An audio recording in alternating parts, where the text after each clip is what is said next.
ಓಂ ಪವಿತ್ರಂ ಚೈತನ್ಯಸ್ಯಾಹ ಪವಿತ್ರಂ ಜೀವನಂ ತಥಾ ಪವಿತ್ರತಾ ಸ್ವರೂಪಿಣ್ಯೈ ತಸ್ಯೈ ಕುರ್ಮೋ ನಮೋ ನಮಃ. ಸ್ಥಾಪಕಾಯ ಚ ಧರ್ಮಸ್ಯ ಸರ್ವಧರ್ಮಸ್ವರೂಪಿಣೇ ಅವತಾರವರಿಷ್ಠಾಯ ರಾಮಕೃಷ್ಣಾಯ ತೇ ನಮಃ. ನಮಃ ಶ್ರೀ ಯತಿರಾಜಾಯ ವಿವೇಕಾನಂದಸೂರಯೇ ಸಚ್ಚಿತ್ ಸುಖಸ್ವರೂಪಾಯ ಸ್ವಾಮಿನೇ ತಾಪಹಾರಿಣಿ. ಯಾ ದೇವಿ ಸರ್ವಭೂತೇಷು ಮಾತೃರೂಪೇಣ ಸಂಸ್ಥಿತಾ ನಮಸ್ತಸ್ಯೈ ನಮಸ್ತಸ್ಯೈ ನಮಸ್ತಸ್ಯೈ ನಮೋ ನಮಃ. ದಿವ್ಯತ್ರಯರಾದಂತಹ ಶ್ರೀಮತಿ ಶಾರದಾದೇವಿಯವರ, ಭಗವಾನ್ ಶ್ರೀರಾಮಕೃಷ್ಣರ, ಸ್ವಾಮಿ ವಿವೇಕಾನಂದರ ಅಡಿದಾವರೆಗಳಲ್ಲಿ ವಂದಿಸುತ್ತಾ ಭಾರತ ಮಾತೆಯೇ ಪದತಲದಲ್ಲಿ ಸಾಷ್ಟಾಂಗ ಪ್ರಣಾಮವನ್ನು ಸಲ್ಲಿಸ್ತಾ, ವೇದಿಕೆಯ ಮೇಲೆ ಆಸೀನರಾಗಿರುವಂತಹ ಎಲ್ಲ ಗಣ್ಯರೇ, ವೇದಿಕೆಯ ಎದುರುಗಡೆ ಆಸೀನರಾಗಿರುವಂತಹ ಎಲ್ಲ ತಾಯಂದಿರೇ, ಮಹನೀಯರೇ ಹಾಗೂ ದೇಶದ ಮುಂದಿನ ಭವಿಷ್ಯ ಭಾರತದ ಒಂದು ರೂವಾರಿಗಳಾದಂತಹ ವಿದ್ಯಾರ್ಥಿನಿಯರೇ, ಸ್ವಾಮಿ ವಿವೇಕಾನಂದರು ಒಂದು ಕಡೆ ಹೇಳ್ತಾರೆ,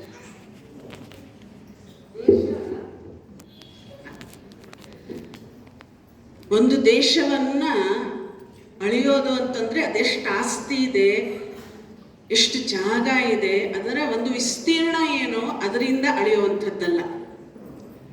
ಆ ದೇಶದಲ್ಲಿ ಯುವಕ ಯುವತಿಯರು ಎಷ್ಟು ಜನ ಇದ್ದಾರೆ, ಶಕ್ತಿವಂತರು ಎಷ್ಟು ಜನ ಇದ್ದಾರೆ, ನಾಗರಿಕರು ಎಷ್ಟು ಜನ ಇದ್ದಾರೆ ಅನ್ನುವಂಥದ್ದನ್ನ ನೋಡಿ ಆ ದೇಶವನ್ನ ಅಳಿಯುವಂಥದ್ದು. ಆ ಪ್ರಕಾರ ಹೋದ್ರೆ ನಮ್ಮ ಭಾರತ ದೇಶ ಇಟ್ ವಿಲ್ ಬಿ ಫಸ್ಟ್ ಅಂತ ಹೇಳಿ ಅರ್ಥ ಆಯ್ತು. ಭಾರತ ಅಂತಂದ್ರೆ ಸುಮ್ಮನೆ ಭಾರತ ಆಗ್ಲಿಲ್ಲ, ಅದು ಹೇಳಿದ್ರು ಬಹಳ ಚೆನ್ನಾಗಿ. ಶ್ರೀ ಶರಣ್ ಅವರು ಬಹಳ ಚೆನ್ನಾಗಿ ಹೇಳಿದ್ರು. ನಾನು ಈ ಮಾತನ್ನ ಮೇಲಿಂದ ಮೇಲೆ ಹೇಳ್ತಾ ಇರ್ತೇನೆ. ನಾವು ಭಾರತೀಯರು ಅಂತ ಹೇಳಿ ಅವಾಗಿನ ಕಾಲಕ್ಕೆ ನಾರದರು ಹೇಳಿದ್ರಂತೆ. ಏನು ಅಂತಂದ್ರೆ, ಭಾರತದಲ್ಲಿ ಒಂದು ನಾಯಿಯ ಹುಟ್ಟೋದಕ್ಕೂ ಕೂಡ ಎಷ್ಟೋ ಜನ್ಮಗಳ ಒಂದು ಪುಣ್ಯ ಬೇಕು ಅಂತ ಹೇಳಿದ್ರು. ಯಾರು? ನಾರದರು ಹೇಳಿದ್ರನ್ನ. ನಾರಾಯಣ ಏನಂತ ನಾರದರು? ಹೆಂಗೆ? ನಾರಾಯಣ. ಹೌದಾ ಇಲ್ಲೋ? ನಾವು ತುರುಸ್ರಿ ನೋಡೋಣ ಹೆಂಗಂತ ಇದ್ರು? ನಾರಾಯಣ. ಎಲ್ಲರ ಕೈ ಮೇಲೆ ಬರಬೇಕು. ಹೌದಾ ಇಲ್ಲ? ನಾರಾಯಣನ ಹೆಸರು ಹೇಳೋದಕ್ಕೆ ಏನಪ್ಪ? Yes, very good. ಹೌದು, ಅವ್ರು ಹೇಳಿದ್ರು. ಇನ್ನು ನಾವು ಮನುಷ್ಯರಾಗಿ ಭಾರತದಲ್ಲಿ ಹುಟ್ಟಿದ್ದೇವೆ ಅಂತಂದ್ರೆ ಎಷ್ಟು ಜನ್ಮಗಳ ಪುಣ್ಯ ನಮ್ದು. ಹೌದಾ ಇಲ್ವೋ? ಯೋಚನೆ ಮಾಡ್ರಿ.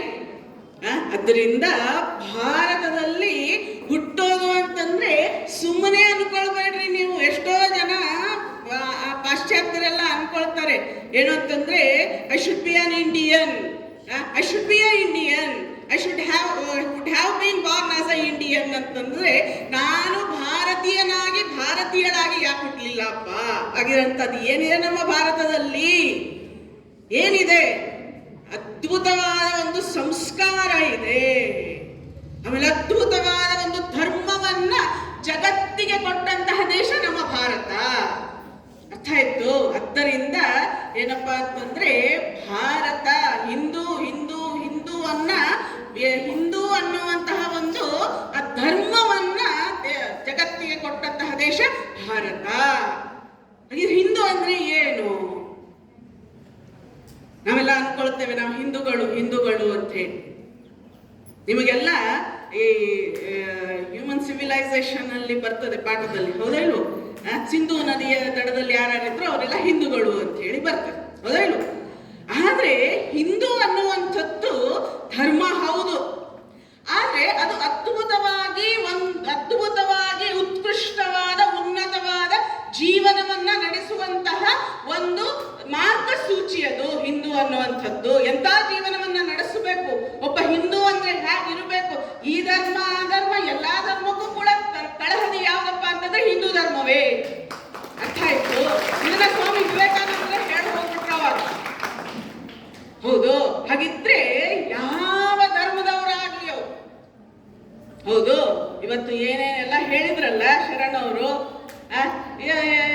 ಇದು ಏನು ಮತಾಂತರ ಆಗುವಂಥದ್ದು, ಮುಸ್ಲಿಂ ಒಂದು ಮತಕ್ಕೆ ಮತಾಂತರ, ಅವೆಲ್ಲ ಏನು ಅಂತಂದ್ರೆ ನಮ್ಮ ಹಿಂದೂ ಧರ್ಮದಿಂದನೇ ಅವು ಉದ್ಭವಿಸಿದಂತಹ ಧರ್ಮಗಳು. ಹೌದು, ಹಾಗಿದ್ರೆ ಅದಕ್ಕೆ ಮೂಲ ಯಾವುದು? ಹಿಂದೂ ಧರ್ಮ. ಅದನ್ನ ನಾವು ತಿಳ್ಕೊಳ್ಬೇಕು. ಇವತ್ತು ಇದೆಲ್ಲ ಬಹುಶಃ ಶಿಕ್ಷಕರು ಬಂದಿದ್ದೀರಿ ಅಂತ ಹೇಳಿ ನನ್ನ ಅನಿಸಿಕೆ. ಬಂದಿದ್ದೀರಾ? ಟೀಚರ್ಸ್ ಇರ್ಲಿ, ಆದ್ರೆ ತಾಯಂದಿರಿದ್ದೀರಿ. ಇವತ್ತು ನೀವು ವಿದ್ಯಾರ್ಥಿನಿಯರು ಕೂಡ ಏನಂತಂದ್ರೆ ನಮ್ಮ ದೇಶದ ಉತ್ಕೃಷ್ಟತೆಯನ್ನ, ಹಿಂದೂ ಧರ್ಮದ ಉತ್ಕೃಷ್ಟತೆಯನ್ನ ಇವತ್ತು ನಾವು ಹೇಳೋದ್ರಲ್ಲಿ ತಪ್ಪಿದ್ದೇವೆ. ಇದನ್ನ ನಾನು ಖಡಾಖಂಡಿತವಾಗಿ ಹೇಳ್ತೇನೆ. ಎಲ್ಲಿ ತಪ್ತಾ ಇದ್ದೇವೆ ನಾವು ಅಂತಂದ್ರೆ, ಹೌದು, ಒಂದು ವಿಚಾರ ನನಗೆ ಬರ್ತಾ ಇತ್ತು. ಇವ್ರು ಹೇಳುವಾಗ, ವಕ್ತಾರರು ಹೇಳುವಾಗ ನನಗೊಂದು ವಿಚಾರ ಬರ್ತಾ ಇತ್ತು. ಹೌದಪ್ಪ, ವಿವೇಕಾನಂದರು ಪಾಶ್ಚಾತ್ಯಕ್ಕೆ ಹೋದ್ರು. ಹೌದು, ಏನ್ ಬಹಳ ವಯಸ್ಸಾಗಿಲ್ಲ ವಿವೇಕಾನಂದರಿಗೆ, 25-28 ಅಷ್ಟೇ. ಹಾಗಿದ್ರೆ ಅವ್ರು ಯಾಕೆ ಕ್ರಿಶ್ಚಿಯನ್ರಾಗಲಿಲ್ಲ? ಅದ್ಭುತವಾದ ವ್ಯಕ್ತಿತ್ವ ವಿವೇಕಾನಂದರದ್ದು. ಅಲ್ಲಿ ಸರ್ವಧರ್ಮ ಸಮ್ಮೇಳನವನ್ನ ಅಲ್ಲಿ ಮಾಡೋದಕ್ಕೆ ನಿರ್ಧಾರ ಮಾಡಿದ್ದೆ ಯಾಕಂತ ಹೇಳಿದ್ರೆ, ಕ್ರಿಶ್ಚಿಯನ್ ಧರ್ಮ ಉತ್ಕೃಷ್ಟವಾದದ್ದು ಅನ್ನೋದಕ್ಕೆ ಪ್ರತಿಪಾದಿಸುವುದಕ್ಕೆ ವಿಶ್ವಧರ್ಮ ಸಮ್ಮೇಳನವನ್ನ ಅಲ್ಲಿ ಏನ್ ಮಾಡಿದ್ರು, ಮಾಡೋದಕ್ಕೆ ವ್ಯವಸ್ಥೆಯನ್ನ ಮಾಡಿದ್ರು. ಹಾಗಿದ್ರೆ ಅಂಥ ಒಂದು ರಾಷ್ಟ್ರಕ್ಕೆ ಹೋಗಿ ಒಬ್ಬ ಹಿಂದೂ ಸನ್ಯಾಸಿ ಎಷ್ಟು ಕಷ್ಟಪಟ್ಟು ಸ್ವಾಮಿ ವಿವೇಕಾನಂದ, ಹೇಳ್ತಾ ಹೋದ್ರೆ ಟೈಮ್ ಬಹಳ ತಗೊಳ್ತದೆ. ಯಾರು ಓದ್ರಿ ಸ್ವಾಮಿ ವಿವೇಕಾನಂದರ ವಿಚಾರವನ್ನ, ಜೀವನವನ್ನ ಓದ್ರಿ. ಪರಿಚಯ ಪತ್ರವನ್ನ ಕಳ್ಕೊಂಡು ಬಿಟ್ರು ಸ್ವಾಮಿ ವಿವೇಕಾನಂದರು. ಎಷ್ಟು ಕಷ್ಟಪಟ್ರು. ಸ್ವಾಮೀಜಿ ಅನ್ಕೊಳ್ಬೋದು ಅಂತ, ಯಾವ ಹಿಂದೂ ಧರ್ಮ, ಯಾವ ಭಾರತ, ಯಾವುದು ಬೇಡಪ್ಪ ನನಗೆ, ಸುಮ್ಮನೆ ಕ್ರಿಶ್ಚಿಯನ್ರಾಗಿ ಇಲ್ಲೇ ಇರೋದು ಬಹಳ ಉನ್ನತ ಅಲ್ಲ ಅಂತ ಅನ್ಕೊಳ್ಬೋದಿತ್ತು. ಆದ್ರೆ ವಿವೇಕಾನಂದರು ಅಲ್ಲಿ ಅವರು ಕ್ರಿಶ್ಚಿಯನ್ರಾಗೋದಲ್ಲ, ಆ ಕಡೆ ಇದ್ದವ್ರನ್ನ ಕರ್ಕೊಂಡು ಬಂದು ಹಿಂದೂಗಳನ್ನಾಗಿ ಮಾಡಾಕಿದ್ರು. ಇದು ಮತಾಂತರ ಅಂತ ಹೇಳಿ. ಮತಾಂತರ ಅಲ್ಲ, ಇದು ನಮ್ಮ ದೇಶದ ಒಂದು ಆ ಹಿಂದುತ್ವದ ಒಂದು ವಿಚಾರವನ್ನ, ಉತ್ಕೃಷ್ಟವಾದ ವಿಚಾರವನ್ನ ಅಲ್ಲಿ ಹೇಳಿದ್ರು ಸ್ವಾಮೀಜಿ. ಅದರಿಂದ ಅವ್ರು ಏನ್ ಮಾಡಿದ್ರು, ಹೌದಲ್ಲ, ನಮ್ಮ ದೇಶನೇ ನಾವು ಬಹಳ ಪರಮಾದ್ಭುತವಾದದ್ದು ಅಂತ ಹೇಳಿ ನಾವು ಅನ್ಕೊಳ್ತಾ ಇದ್ವಿ. ಹಾಗಿದ್ರೆ ಭಾರತ ಎಂಥ ಅದ್ಭುತವಾದದ್ದಪ್ಪ ಅಂತ ಹೇಳಲ್ಲಿ ಅವರೆಲ್ಲ ಇಲ್ಲಿ ಬಂದು, ಇದು ನಮ್ಮ ದೇಶದ ಒಂದು ಶಕ್ತಿ. ಸ್ವಾಮೀಜಿ ಬಂದ್ರಲ್ಲ, ಅಲ್ಲಿಂದ ಬಂದ ತಕ್ಷಣನೇ ಹಡಗಿನಿಂದ ಸ್ವಾಮೀಜಿ ಕೆಳಗಡೆ ಇಳಿತಾರೆ. ಅರ್ಥ ಆಯ್ತು? ಬರ್ತಾ ಇದೀಯ? ಸ್ವಾಮೀಜಿ ಹಡಗಿನಿಂದ ಕೆಳಗಡೆ ಇಳಿತಾರೆ. ಎಲ್ರು ಅಂತಾರೆ, ಆಹಾ, ಏನ್ ಸಾಧನೆ ಮಾಡಿದ್ರು ಸ್ವಾಮೀಜಿ, ಬಹಳ ಪರಮಾದ್ಭುತ ಅಂತ ಹೇಳಿ. ಸ್ವಾಮೀಜಿ ಒಂದೇ ಮಾತನ್ನ ಹೇಳ್ತಾರೆ ಸ್ವಾಮೀಜಿ ವಿವೇಕಾನಂದರು, ನಾನು ಏನು ಮಾಡಿದ್ನು ಅದಕ್ಕಿಂತ 2 ಪಟ್ಟು ನೀವು ಮಾಡಬಹುದು, ನಿಮಗೂ ಆ ಶಕ್ತಿ ಇದೆ.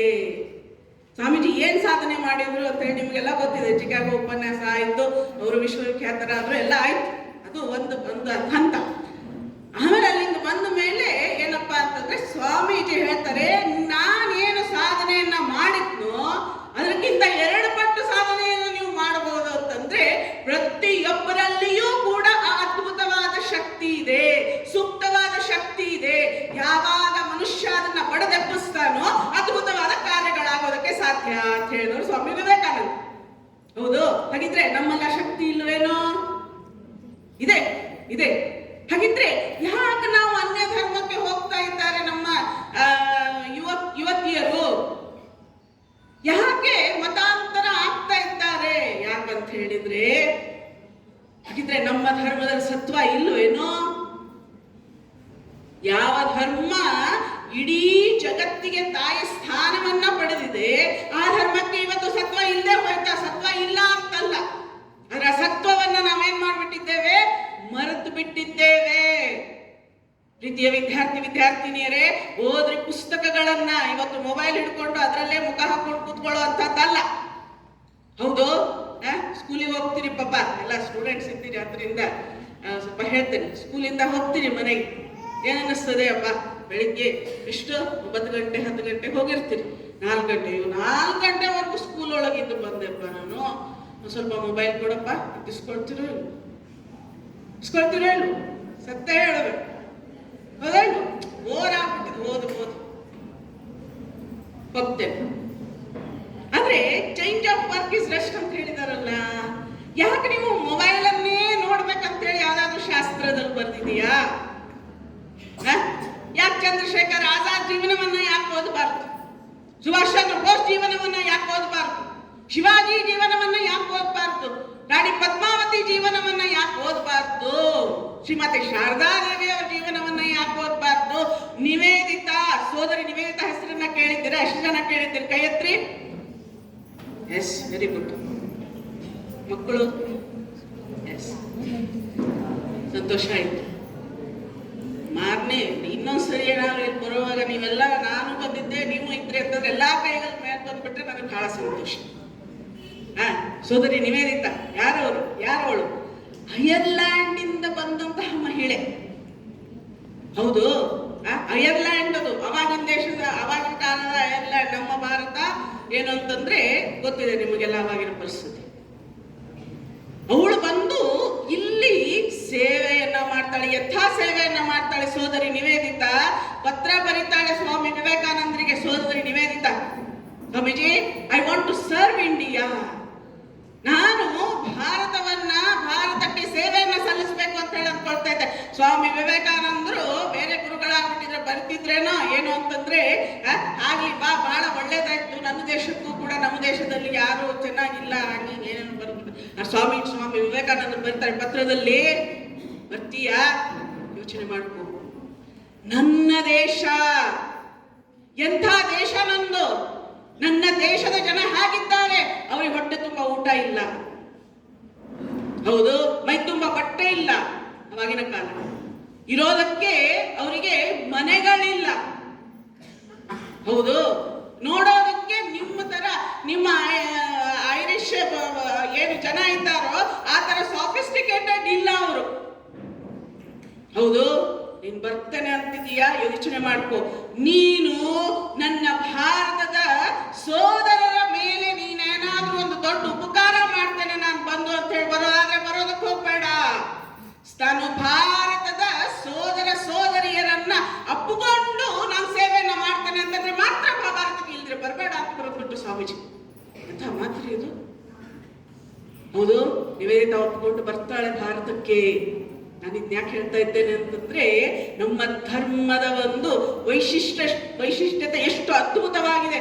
ಬರ್ತಾಳೆ ಭಾರತಕ್ಕೆ. ಸ್ವಾಮೀಜಿ ಹೇಳ್ತಾರೆ ಏನು ಅಂತಂದ್ರೆ, ನೀನು ಅವಳಿಗೆ ಆರಾಮಾಗಿ ಎಲ್ಲ ವ್ಯವಸ್ಥೆಯನ್ನ ಮಾಡ್ಕೊಡ್ಲಿಲ್ಲ ಸ್ವಾಮೀಜಿ ಹೇಳಿದ್ದೇನಪ್ಪ, ನೀನು ಬ್ರಹ್ಮಚಾರಿಣಿಯ ಜೀವನವನ್ನ ನಡೆಸಬೇಕು. ನೀವೇನೈತೆ ಫೋಟೋ ನೋಡಿದೀಯಾ? ಬ್ರಹ್ಮಚಾರಿಣಿಯ ಜೀವನವನ್ನ ನಡೆಸಬೇಕು. ಇವತ್ತು ಬ್ರಹ್ಮಚರ್ಯ ಅಂತಂದು ಬಿಟ್ರೆ ಎಲ್ಲ ಹಾಸ್ಯಾಸ್ಪದ. ಇಲ್ಲೋ ಸನ್ಯಾಸಿ ಅಂತ ಕಾಣಿಸ್ತಾರೆ, ಇಲ್ಲೋ ಏನೋ ಒಂಥರ ಅಂತಂದ್ರೆ ಆ ಥರ ಆಗಿಬಿಟ್ಟಿದೆ. 12 ವರ್ಷ ಬ್ರಹ್ಮಚರ್ಯ ಜೀವನ. ಹೌದು, ಆ ಬ್ರಹ್ಮಚರ್ಯ ಅನ್ನುವಂಥದ್ದು ಎಷ್ಟು ಸ್ಟ್ರಾಂಗ್ ಇರಬೇಕು ಅಂತಂದ್ರೆ, ಆ ಕಡೆ ಈ ಕಡೆ ನೋಡಬಾರ್ದು ಒಬ್ಬ ವಿದ್ಯಾರ್ಥಿ ಅಥವಾ ವಿದ್ಯಾರ್ಥಿನಿ. ಅಷ್ಟು ಅದ್ಭುತವಾದ ಒಂದು ಧರ್ಮ ಕೊಟ್ಟಿದ್ದು ಬ್ರಹ್ಮಚರ್ಯ ಪಾಲನೆ.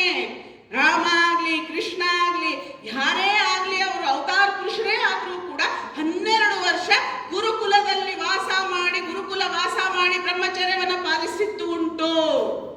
ಆದ್ದರಿಂದ ಅಷ್ಟು ಅದ್ಭುತವಾದ ಸಂಯಮ ಬಂದಿದ್ದು ರಾಮನಿಗೆ. ಸೀತೆ ಇಲ್ದಿದ್ರು ಸೀತೆಯ ಒಂದು ಮೂರ್ತಿಯನ್ನ ಇಟ್ಕೊಂಡು ಯಾಗವನ್ನ ಮಾಡಿದಲ್ಲ ರಾಮ. ನಮ್ಮ ಧರ್ಮದ ವೈಶಿಷ್ಟ್ಯತೆ ಅದು. ಯಾವ ಧರ್ಮದಲ್ಲಿದೆ? ಏಕಪತಿ ವೃತ ಅಂತಾರೆ. ಏಕಪತ್ನಿ ವೃತವನ್ನ ಮಾಡಿ ತೋರಿಸಿದಲ್ಲ ರಾಮ. ಹೌದಾ ಇಲ್ವೋ? ಇದು ನಮ್ಮ ಧರ್ಮದ ವೈಶಿಷ್ಟ್ಯತೆ. ಹೌದು. ಆದ್ದರಿಂದ ಇವತ್ತು ನಾವು ಅದನ್ನೆಲ್ಲ ಮರ್ತು ಬಿಟ್ವಿ. ಭಾರತ ಅಥವಾ ಹಿಂದೂ ಧರ್ಮ, ಹಿಂದೂ ಆಗಿ ಹುಟ್ಟೋದಕ್ಕೆ ಎಷ್ಟು ಪುಣ್ಯ. ಮತ್ತೆ ಹೇಳ್ತೇನೆ ನಾನು, ನಮ್ಮ ಋಷಿ ಮುನಿಗಳು ಎಂಥ ಅದ್ಭುತವಾದ ಒಂದು ಸನಾತನ ಧರ್ಮವನ್ನ ಕೊಟ್ಟು ಹೋಗಿದ್ದಾರೆ ನಮಗೆ. ಸನಾತನ ಅದು. ಯಾವ್ದಾದ್ರು ಧರ್ಮಕ್ಕೆ ಸನಾತನ ಧರ್ಮ ಅಂತ ಹೇಳ್ತಾರ? ಉತ್ತರ ಬೇಕು ನನಗೆ. ಅಂದ್ರೆ ನೀವೆಲ್ಲ ಎಚ್ಚರಿದ್ದೀರಿ ಅಂತ ಗೊತ್ತಾಗ್ತದೆ. ಸನಾತನ ಧರ್ಮ ಅಂತ ಹೇಳ್ತಾರ? ಸನಾತನ ಧರ್ಮ ಇರೋದು ಒಂದೇ, ಯಾವುದು? ಹಿಂದೂ ಧರ್ಮ. ಹೌದು. ಇವತ್ತು ನಾವು ಅದ್ರ ಬಗ್ಗೆ ಕುರಿತು ಹೇಳಬೇಕು ಅಂತ ಅಂತಂದ್ರೆ ನಾವು ಮರ್ತು ಬಿಟ್ವಿ ಅಂತ ಆಯ್ತಲ್ಲ. ಹೌದಾ ಇಲ್ವೋ? ಶ್ರೀರಾಮಕೃಷ್ಣರು ಒಂದು ಉದಾಹರಣೆಯನ್ನ ಹೇಳ್ತಾರೆ. ಏನಪ್ಪಾ ಅಂತಂದ್ರೆ, ಈ ತಿಳಿ ನೀರು ಇರ್ತದೆ, ಆ ತಿಳಿ ನೀರು ನಿಂತು ನಿಂತು ನಿಂತು ನಿಂತು ಪಾಚಿ ಕಟ್ಟು ಬಿಟ್ಟಿರ್ತದೆ. ಹರಿಯೋದಿಲ್ಲ, ಹರಿಯೋ ನೀರಿಗೆ ಪಾಚಿ ಕಟ್ಟೋದು. ತಿಳಿ ನೀರು ಮೇಲೆ ಪಾಚಿ ಕಟ್ಟು ಬಿಟ್ಟಿರ್ತದೆ.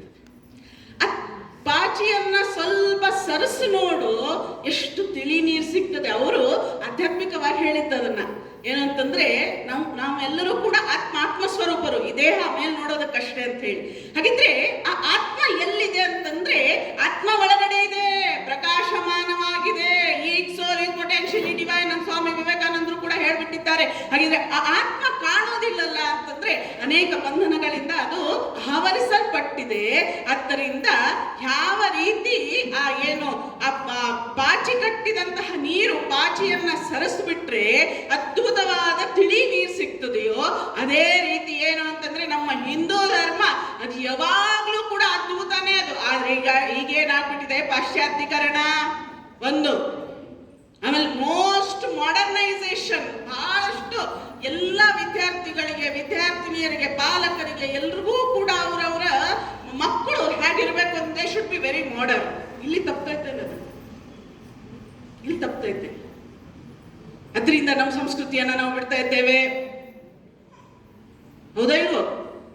ಒಂದು ಒಂದು ಒಂದು ಬಟ್ಟೆ ಹಾಕೊಳ್ಳೋದ್ರಿಂದ ಹಿಡಿದು ಇವತ್ತು ಎಲ್ಲಾ ನಮ್ಮ ಸಮಾಜದಲ್ಲಿ ನಾವು ಹೇಳ್ಕೊಡ್ಬೇಕಾಗಿದೆ ಅಂತಂದ್ರೆ ನಾವೆಷ್ಟು ಮರ್ತಿದ್ದೇವೆ. ಇನ್ ಬೇರೆಯವ್ರು ದಾಳಿ ಮಾಡದೆ ಬಿಡ್ತಾರೇನ್ರಿ? ಬಿಡ್ತಾರ? ಬಿಡೋದಿಲ್ಲ, ಮಾಡೋರೆ. ಅರ್ಥ ಆಯ್ತು? ನಾವು ಹೆಂಗ್ ಪಾರಾಗೋದು, ನಾವು ಹೆಂಗ್ ಪಾರಾಗೋದು ಅನ್ನುವಂಥದ್ದನ್ನ ಯೋಚನೆ ಮಾಡು. ಸಂಸ್ಕಾರ ಸಂಸ್ಕೃತಿಯನ್ನ ಕಂಪಲ್ಸರಿ ಮಾಡಬೇಕು. ನಮ್ಮ ಸಂಸ್ಕಾರ ಏನಿದೆ, ನಾವು ಹುಬ್ಳಿಯಿಂದ ಬಂದಿರುವಂಥದ್ದು, ಸಿಟಿಯಲ್ಲಿ ಹುಬ್ಳಿಯಲ್ಲಿ ಸುಮಾರು ಸ್ಕೂಲ್ಗಳಲ್ಲಿ ಕುಂಕುಮನೆ ಹಚ್ಕೊಳ್ಳೋದಿಲ್ಲ. ಇಲ್ಲಿ ಹೆಂಗ ನನಗೆ ಗೊತ್ತಿಲ್ಲ, ಈಗ ಫಸ್ಟ್ ಟೈಮ್ ನಾ ಬಂದಿರೋದು ಸಾಗರಕ್ಕೆ. ಕೈಯಲ್ಲಿ ಬಳೆ ಹಾಕೊಳ್ಳೋದಿಲ್ಲ. ಯಾಕೆ? we want to be most modern women ಅಥವಾ ಗರ್ಲ್ಸ್ ಏನಂತಿರೋ ಅದು. ಹೌದು, ಮಾಡರ್ನ್ ಇರ್ರಿ, ಬೇಡ ಅನ್ನೋದಿಲ್ಲ. ಯಾಕಂದ್ರೆ ಚಂದ್ರಯಾನದಲ್ಲೂ ಸುಮಾರು ಮಹಿಳೆಯರು ಎಲ್ಲಾ ಭಾಗವಹಿಸಿದ್ದೀರಿ. ಈ ಕಡೆನೂ ಅನ್ವಯ ಆಗ್ತದೆ, ಬರೀ ಹುಡುಗಿಯರು ಹೇಳ್ತಾ ಇದ್ದಾರೆ ಅಂತ ಹೇಳಿ ಅನ್ಕೊಳ್ಬೇಡಿ. ಆದ್ರೆ ಏನಪ್ಪಾ ಅಂತಂದ್ರೆ, our thinking should be modern. ನಮ್ಮ ವಿಚಾರಗಳು ಏನಾಗ್ಬೇಕು, ಅವು ಹೊಸದಾಗಿರ್ಬೇಕು. ಎಷ್ಟು ಬೇಕಾದ್ರೂ ಮಾಡರ್ನೈಸ್ ಮಾಡ್ಕೊಳ್ರಿ ನೀವು ವಿಚಾರಗಳನ್ನ.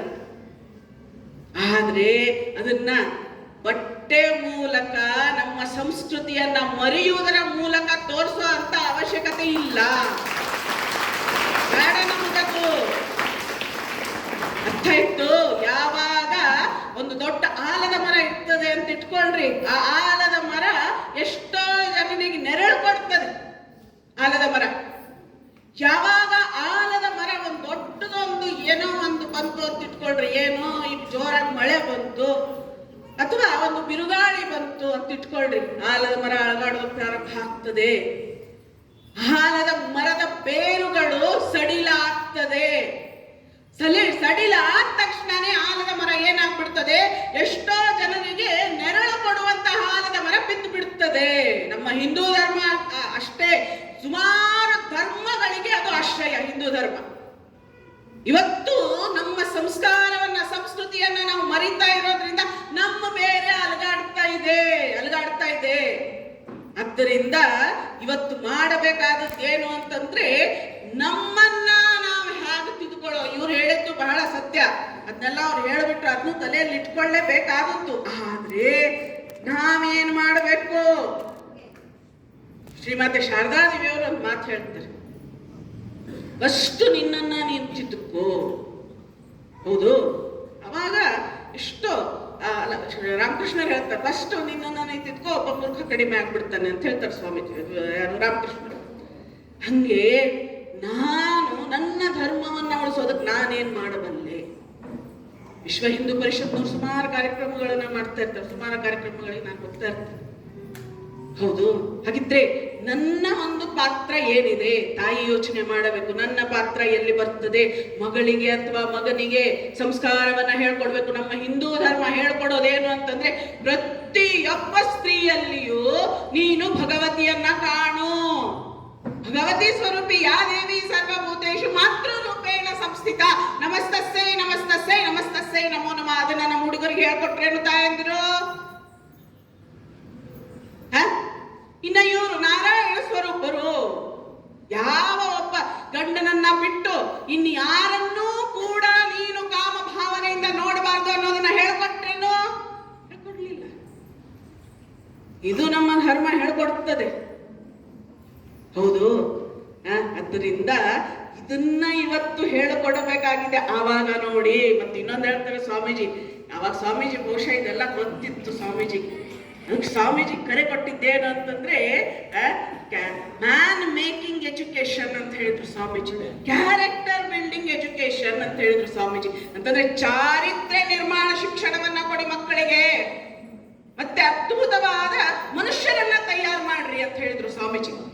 ಹೌದು, ಚಾರಿತ್ರ್ಯ ಚಾರಿತ್ರ್ಯ ಚಾರಿತ್ರ್ಯ ಒಂದಿದ್ದು ಬಿಟ್ರೆ ಯಾವ ಧರ್ಮದವ್ರು ಬಂದು ಏನ್ ಹೇಳಿದ್ರು ಕೂಡ ಅವ್ರ ಆ ಕಡೆ ಹೋಗೋದೇ ಇಲ್ಲ. ಯಾಕಂತ ಹೇಳಿದ್ರೆ ಚಾರಿತ್ರ್ಯ ಇರ್ತದೆ. ಕ್ಯಾರೆಕ್ಟರ್ ಕ್ಯಾರೆಕ್ಟರ್ ಹೌದಾ ಇಲ್ವೋ? ಇಫ್ ಕ್ಯಾರೆಕ್ಟರ್ ಇಸ್ ಲಾಸ್ಟ್, ಏನೋ ಜೋರಾಗಿ ಹೇಳ್ರಿ. ಎಸ್, ಹೌದಾ ಇಲ್ವೋ? ಇದರಿಂದ ಚಾರಿತ್ರ್ಯ ಬಲ ಇರಬೇಕು. ಚಾರಿತ್ರ್ಯ ಬಲ. ಸ್ವಾಮಿ ವಿವೇಕಾನಂದರಿಗೆ ಚಾರಿತ್ರ್ಯ ಬಲ ಇತ್ತು. ಒಬ್ಬಳು ಹೆಣ್ಮಗಳು ಬಂದ್ಲು, ಆ ಕಡೆ ಎಲ್ಲ ಭೋಗ. ಹೌದಲ್ವೋ? ಒಬ್ಬಳು ಹೆಣ್ಮಗಳು ಬಂದು ಹೇಳ್ತಾಳೆ, ಸ್ವಾಮೀಜಿ ಸ್ವಾಮೀಜಿ ಪರ್ಸನಾಲಿಟಿ ಬಹಳ ಅದ್ಭುತ. ವಿವೇಕಾನಂದ ಫೋಟೋ ನೋಡಿದ್ದೀರಲ್ಲ? ನೋಡಿದ್ದೀರಾ? ನೋಡಿದೀಯಾ? ನೋಡಿಲ್ವಾ? ಎಷ್ಟು ಜನ ನೋಡಿದ್ರಿ? ಕೈ ಎತ್ರಿ. Yes, very good. Yes, very good. ಬಹಳ ಸಂತೋಷ ಆಯ್ತು. ವಿವೇಕಾನಂದ್ರ ಹತ್ರ ಒಬ್ಬ ಹೆಣ್ಮಗಳು ಬರ್ತಾರೆ. ಬಂದ್ ಕೈ ಕುಲಕ್ಕ ಅಲ್ಲೆಲ್ಲ ಥ್ಯಾಂಕ್ಸ್ ಅಂದ್ರೆ ಏನು, ಶೇಕ್ ಹ್ಯಾಂಡ್ ಮಾಡೋದು. ನಮ್ಮ ಕಡೆಗೂ ಬಂದಿತ್ರಿ. ನಾವ್ ಯಾವ ಸ್ಕೂಲ್ ಕಾರ್ಯಕ್ರಮಕ್ಕೆ ಹೋಗ್ಬಿಟ್ರೆ ಹಿಂಗ್ ಸರ್ಟಿಫಿಕೇಟ್ ಕೊಡೋ ಅಷ್ಟೊತ್ತಿಗೆ ಕೈ ಮುಂದೆ ತರ್ತಾ ಇದ್ರು. ನಾವು ಮಾಡ್ಲಿಲ್ಲ, ನಾನು ಹಿಂಗೆ ಮಾಡಿ. ಕೋವಿಡ್ ಬಂತಲ್ಲ, ಕೋವಿಡ್ ಬಂದ ತಕ್ಷಣ ಏನಾಯ್ತು? ಯಾರು ಹೀಗೆ ಮಾಡ್ತಾ ಇದ್ರು ಅವರೆಲ್ಲ ಹಿಂಗ್ ಮಾಡೋದು. ಹೌದಾ ಇಲ್ವೋ? ಆಮೇಲೆ ಕೋವಿಡ್ ಟೈಮಲ್ಲಿ ಇನ್ನೊಂದು ವಿಚಾರ ಹೇಳ್ತೇನೆ. ಏನಪ್ಪಾ ಅಂತಂದ್ರೆ, ಕೋವಿಡ್ ಟೈಮಲ್ಲಿ ಹೆಚ್ಚು ಕಲ್ತಿದ್ದು ನಮ್ಮ ತಾಯಂದಿರು ಮತ್ತೆ ಮಹನೀಯರು ಎಲ್ಲಾರು ಕಲ್ತಿದ್ರು. ವಿಷ್ಣು ಸಹಸ್ರನಾಮ, ಲಲಿತಾ ಸಹಸ್ರನಾಮ, ಮೃತ್ಯುಂಜಯ ಜಪವನ್ನ ಮಾಡಿದ್ರು.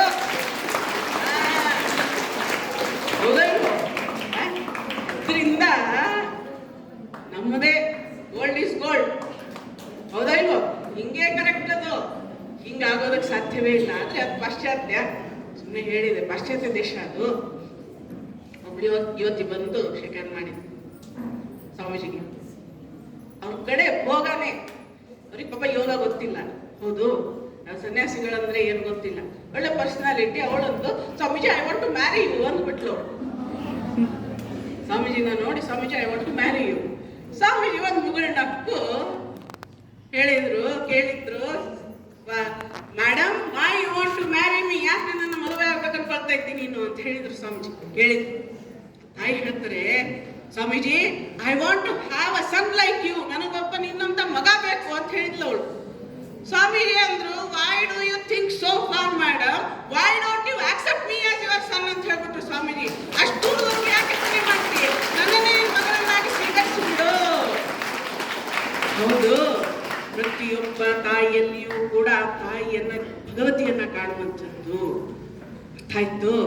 ಇದರಿಂದ ಇಂಥ ಉನ್ನತವಾದದ್ದು. ಮತ್ತು ಸ್ವಾಮೀಜಿಗೊಬ್ಬರು ಕೇಳ್ತಾರೆ ಭಾರತದ ಬಗ್ಗೆ. ಸ್ವಾಮೀಜಿ, ನಿಮ್ಮ ದೇಶದಲ್ಲಿ ಮಕ್ಕಳು ಹುಟ್ಟಿದ ತಕ್ಷಣನೇ ಮೊಸಳೆ ಬಾಯಿ ಕೊಡ್ತಾರಂತ, ಹೌದಾ ಕೇಳಿದ್ರು ಸ್ವಾಮೀಜಿ. ಎಂಥ ಎಂಥ ವಿಚಾರಗಳು. ಹೌದು, ಭಾರತದ ಬಗ್ಗೆ ಇದ್ದಂಥ ಕಲ್ಪನೆ ಅವಾಗ.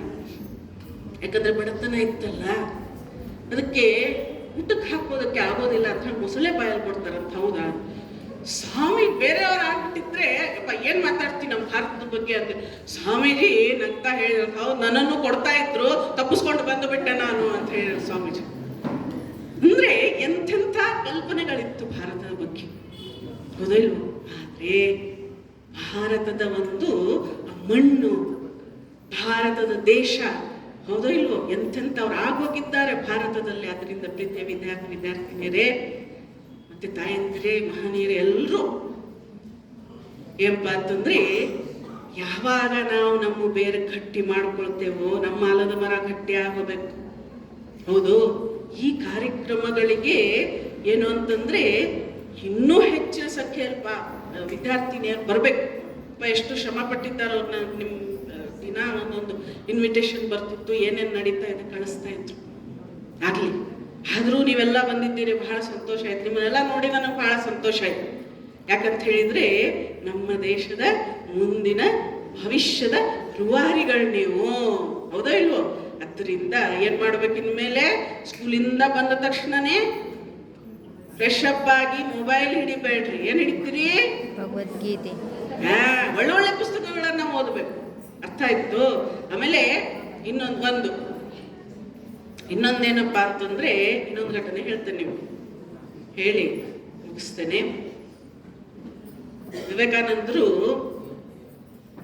ಒಬ್ಬ ತಾಯಿಯ ಮನೆಯಲ್ಲಿ ವಾಸವಾಗಿದ್ರು, ಇಲ್ಲಿ ಪಾಶ್ಚಾತ್ಯದಲ್ಲಿ. ಆಗ ಆ ತಾಯಿ ಹೇಳಿದ್ರು, ಸ್ವಾಮೀಜಿ ನೀವು ಇಲ್ಲಿ ಇಂಥದ್ದೆಲ್ಲ ಬಟ್ಟೆ ಹಾಕೊಂಡ್ರೆ, ಇಂಥ ಬಟ್ಟೆ ಹಾಕೊಂಡು ಹೋಗಿ ಸ್ವಾಮೀಜಿಯವರು, ಬಹಳ ಚಳಿ ಇರ್ತದೆ, ನಿಮ್ಗೆ ತಡ್ಕೊಳ್ಳೋದಕ್ಕೆ ಆಗೋದಿಲ್ಲ, ಸೂಟು ಬೂಟು ಎಲ್ಲ ಹಾಕೊಳ್ಳಬೇಕಾಗ್ತದೆ ಅಂತ. ಅವಾಗ ಸ್ವಾಮೀಜಿ ಹೇಳಿದ್ರು, ಬಹಳ ವಿಶಾಲ ಮನೋಭಾವ ಸ್ವಾಮಿ ವಿವೇಕಾನಂದರು. ಅದರಿಂದ ವಿವೇಕಾನಂದರನ್ನೇ ಓದ್ರಿ ಅಂತ ನಾವು ಯಾಕೆ ಹೇಳ್ತೇವೆ ಅಂತಂದ್ರೆ, ಸುಭಾಷ್ ಚಂದ್ರ ಬೋಸ್ ಅವರು ಕೂಡ ಪ್ರೇರಣೆಯನ್ನ ಪಡ್ತಿದ್ದು ವಿವೇಕಾನಂದರಿಂದಾನೇ. ಹೌದು, ಸುಮಾರು ಜನ ಅವಾಗಿನ ಕ್ರಾಂತಿಕಾರಿಗಳು ಪ್ರೇರಣೆಯನ್ನ ಪಡೆದಿದ್ದು ಸ್ವಾಮಿ ವಿವೇಕಾನಂದರು ತಾವು ಸ್ವತಂತ್ರ ಹೋರಾಟಕ್ಕೆ ಹೋಗ್ಲಿಲ್ಲ. ಸ್ವಾಮೀಜಿ ಹೇಳ್ತಾರೆ ಒಂದು ಕಡೆಗೆ, ಒಂದ್ಸಲಿ ಒಬ್ರು ಬಂದು ಕೇಳ್ತಾರೆ, ಸ್ವಾಮೀಜಿ ನೀವು ಇಷ್ಟೆಲ್ಲ ಹೇಳ್ತೀರಿ, ಇಷ್ಟೆಲ್ಲ ನೀವು ಇದ್ದೀರಿ, ಹಾಗಿದ್ರೆ ನಮ್ಗೆ ಸ್ವತಂತ್ರವನ್ನ ಯಾಕೆ ತಂದು ಕೊಡೋದಿಲ್ಲ? ಸ್ವಾಮೀಜಿ ಹೇಳ್ತಾರೆ, ಒಂದು ರಾತ್ರಿಯಲ್ಲಿ ನಾನು ಸ್ವತಂತ್ರವನ್ನ ಗಳಿಸ್ಕೊಡ್ತೇನೆ ನಿಮಗೆ. ಆದ್ರೆ ವೆರ್ ಆರ್ ದಿ ಮೆನ್, ಮನುಷ್ಯರೆಲ್ಲಿದ್ದಾರೆ ಅದನ್ನ ಉಳಿಸ್ಕೊಂಡು ಹೋಗುವಂಥವ್ರು ಅಂತ ಕೇಳ್ತಾರೆ ಸ್ವಾಮೀಜಿ. ಅರ್ಥ ಆಯ್ತು? ಅದರಿಂದ ಸ್ವಾಮಿ ವಿವೇಕಾನಂದರು ಸುಮಾರು ಜನಕ್ಕೆ ಪ್ರೇರಣೆ. ಇದು ಅವರು ಪಾಶ್ಚಾತ್ಯ ದೇಶದಲ್ಲಿ ಇರ್ತಾರೆ. ಆವಾಗ ತಾಯಿ ಹೇಳ್ತಾರೆ, ಒಂದು ಇದು ಏನೋ ಸುಟ್ಟು ಆಮೇಲೆ ಅದೇನೇನೋ ಅವ್ರದ್ದೇನು ಉಡುಪಿತ್ತು ಅದನ್ನ ಹೊಲಿಸಿ ತರಿಸಿದ್ರು ಸ್ವಾಮೀಜಿ. ಆ ತಾಯಿ ತರಿಸಿದ ತಕ್ಷಣನೇ ಸ್ವಾಮೀಜಿ ಹಾಕೊಂಡ್ರು. ಆ ತಾಯಿ ಅಂದ್ರು, ನಾವು you are looking like a gentleman Swamiji ಅಂತಂದ್ರು. ಅದಕ್ಕೆ ಸ್ವಾಮೀಜಿ ಹೇಳ್ತಾರೆ, ಬೇರೆಯವ್ರು ಆಗ್ಬಿಟ್ಟಿದ್ರೆ ನಾವು you are looking like a gentleman ಅಂತಂದ್ರೆ ಏನಂತ ಇದ್ರು, ನಾನು ತಮಾಷೆಗೆ ಹೇಳ್ತೇನೆ, ಬೇರೆ ಯುವಕ ಅವಾಗ ಸ್ವಾಮೀಜಿ, ಬೇರೆ ಯುವಕನಿಗೆ ಯಾರಿಗಾದ್ರು 1 ಇಂಚು ಮೇಲೆ ಬಂದ್ಬಿಡ್ತಿದ್ರು ಅವರು ನೆಲ ಬಿಟ್ಟು ಅಂತ ಹೇಳಿ. ಹೌದು, ಸ್ವಾಮೀಜಿ ಹೇಳ್ತಾರೆ, madam, in your country a tailor makes a man gentleman, but in our country character makes a man gentleman ಅಂತ ಹೇಳ್ತಾರೆ. ಅದರ ಅರ್ಥ ಚಾರಿತ್ರ್ಯ, ಬ್ರಹ್ಮಚರ್ಯವನ್ನ ಹೇಳ್ಕೊಡ್ರಿ. ಬ್ರಹ್ಮಚರ್ಯ ಅಂತ ಸನ್ಯಾಸಿ ಆಗುವಂಥದ್ದಲ್ಲ. ಎಲ್ಲಿವರೆಗೂ ಸಾಂಸಾರಿಕ ಜೀವನವನ್ನ ನಡೆಸ್ತಾರೋ ಅಲ್ಲಿವರೆಗೂ ಬ್ರಹ್ಮಚರ್ಯವನ್ನ ಪಾಲನೆ ಮಾಡುವಂಥದ್ದು. ಒಂದಿಷ್ಟು ನಿಯಮಗಳನ್ನ ಹಾಕೊಡ್ರಿ ಅವರಿಗೆ. ಹೆಣ್ಣು ಮಕ್ಕಳಾದ್ರೆ ಕುಂಕುಮ, ಬಳೆ, ಏನೇನು ಮುತ್ತೈದೆ ಲಕ್ಷಣಗಳಿದೆಯೋ ಅದನ್ನ ಯಾವುದನ್ನು ಕೂಡ ಬಿಡಬಾರ್ದು. ಗಂಡು ಮಕ್ಕಳಾದ್ರೆ ಪ್ರತಿಯೊಬ್ಬ ಹೆಣ್ಣನ್ನು ಕೂಡ ನೀವು ಏನಂತ ನೋಡ್ಬೇಕು, ಸ್ತ್ರೀಯನ್ನ ಏನಂತ ಹೇಳಿ ನೋಡ್ಬೇಕು, ತಾಯಿಯ ಸ್ವರೂಪ, ಭಗವತಿಯ ಸ್ವರೂಪ ಅಂತ ಹೇಳಿ ನೋಡ್ಬೇಕು ಅನ್ನೋದನ್ನ ಹೇಳ್ಕೊಡ್ಬೇಕಾದಂಥದ್ದು. ಆದ್ದರಿಂದ ಆ ಒಂದು ನಿಟ್ಟಿನಲ್ಲಿ ಈ ಎರಡನ್ನ ಮಾಡಿ, ಒಂದು ಮನುಷ್ಯ ನಿರ್ಮಾಣ, ಮೊದಲನೇದ್ದು ಅವರಲ್ಲಿ ಸೂಕ್ತವಾಗಿರುವಂತಹ ಶಕ್ತಿಯನ್ನ ಅಥವಾ ನಿಮ್ಮಲ್ಲಿ ಸೂಕ್ತವಾಗಿರುವಂತಹ ಶಕ್ತಿಯನ್ನ ಬಡದೆಪ್ಪಿಸ್ರಿ. ಅದು ಹಂಗೆ ಬಡದೆಪ್ಪಿಸೋದಕ್ಕಾಗೋದಿಲ್ಲ. ಮಲ್ಕೊಂಡವ್ರನ್ನ ಬಡದೆಪ್ಪಿಸ್ಬೋದು, ಒಳಗಡೆ ಕಾಣದೇ ಇರೋದನ್ನ ಹೆಂಗ್ರಿ ಬಡದೆಪ್ಪಿಸೋದು ಅಂತಂದ್ರೆ ವಿಚಾರಗಳನ್ನ ಕೊಡಬೇಕು. ಅದ್ಭುತವಾದ ಶಕ್ತಿಯುತ ವಿಚಾರಗಳನ್ನ ಕೊಟ್ಟಂತ ಸಂದರ್ಭದಲ್ಲಿ ಆ ಒಂದು ಒಳಗಡೆ ಇರುವಂತಹ ಸೂಕ್ತ ಶಕ್ತಿ ಎಚ್ಚರ ಆಗ್ತದೆ. ಅಲ್ಲಿ ಮನುಷ್ಯ ನಿರ್ಮಾಣ ಆಯ್ತು. ಇನ್ನೊಂದು ಚಾರಿತ್ರ್ಯ ನಿರ್ಮಾಣ. ಚಾರಿತ್ರ್ಯ ಅಂತಂದ್ರೆ ಕ್ಯಾರೆಕ್ಟರ್. ಅರ್ಥ ಆಯ್ತು? ಸೀತೆ ನೋಡ್ರಿ, ರಾವಣನ ಕಡೆ ಅಷ್ಟು ದಿವಸ ಇದ್ರೂ ಕೂಡ ರಾಮನೇ ಪತಿ ಅಂತ ಹೇಳಿ ಪಾವಿತ್ರ್ಯತೆಯನ್ನ ಕಂಡಂತಹ ಸ್ತ್ರೀ ಅವಳು. ಹೌದು, ಪಾವಿತ್ರ್ಯತೆಗೆ ಇನ್ನೊಂದು ಹೆಸರೇ ಸೀತೆ. ಇವತ್ತು ಮರ್ತು ಬಿಟ್ವಿ ನಾವು, ಹೌದಾ ಇಲ್ವೋ? ಆದ್ದರಿಂದ ಯಾವಾಗ ಸೀತೆ ಸಾವಿತ್ರಿಯರ ಒಂದು ಆದರ್ಶವನ್ನ ನಮ್ಮ ಸಮಾಜ ಮರಿತದೆಯೋ ಆವಾಗ ಅದು ಅವನತಿಯನ್ನ ಹೊಂದೋದಕ್ಕೆ ಪ್ರಾರಂಭ ಆಗ್ತದೆ ಅಂತ ಆವಾಗಲೇ ಹೇಳಿಬಿಟ್ಟಿದ್ದಾರೆ ಋಷಿಮುನಿಗಳು. ಆದ್ದರಿಂದ ದಯವಿಟ್ಟು ಇವತ್ತು ಮಾಡಬೇಕಾದದ್ದೇನಪ್ಪ ಅಂತ, ಸೀತೆ ಸಾವಿತ್ರಿಯರ ಒಂದು ಆದರ್ಶವನ್ನ ಕೊಡ್ರಿ, ಹಿಂದೂ ಧರ್ಮದ ಅತ್ಯದ್ಭುತವಾದ ವಿಚಾರಗಳನ್ನ ಮಕ್ಕಳಿಗೆ ಕೊಡಿ ಅಂತ ಹೇಳ್ತಾ ಇಲ್ಲಿ ನನಗೆ ಈ ಒಂದು ಅವಕಾಶವನ್ನ ನೀಡಿದ್ದಕ್ಕಾಗಿ ನಮ್ಮ ಪುಷ್ಪಾಬೈ ಹಾಗೂ ಎಲ್ಲ ಪದಾಧಿಕಾರಿಗಳು ಮತ್ತೆ ಇಲ್ಲಿಯ ಮುಖ್ಯಸ್ಥರಾದಂತಹ ಶ್ರೀಮತಿ ಪ್ರತಿಮಾ ಜೋಗಿ, ಆತ್ಮೀಯರಾದಂತಹ ಶ್ರೀಮತಿ ಶುಭಾ, ಇವರೆಲ್ಲರಿಗೂ ಕೂಡ ಅನಂತ ಧನ್ಯವಾದಗಳನ್ನ ಅರ್ಪಿಸಿ ಎರಡು ಮಾತು